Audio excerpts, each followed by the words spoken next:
Okay, so we now over the lateral joint line. So we've got the tibiofemoral joint here, and we're going to roll backwards.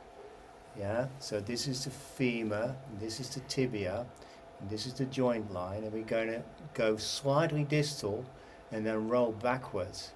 And when we do that, we can actually see another bony feature, and that here is the fibula.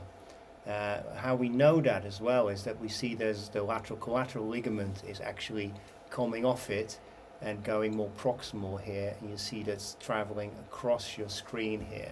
So this is the fibular head basically, and then you know that you're in the correct location.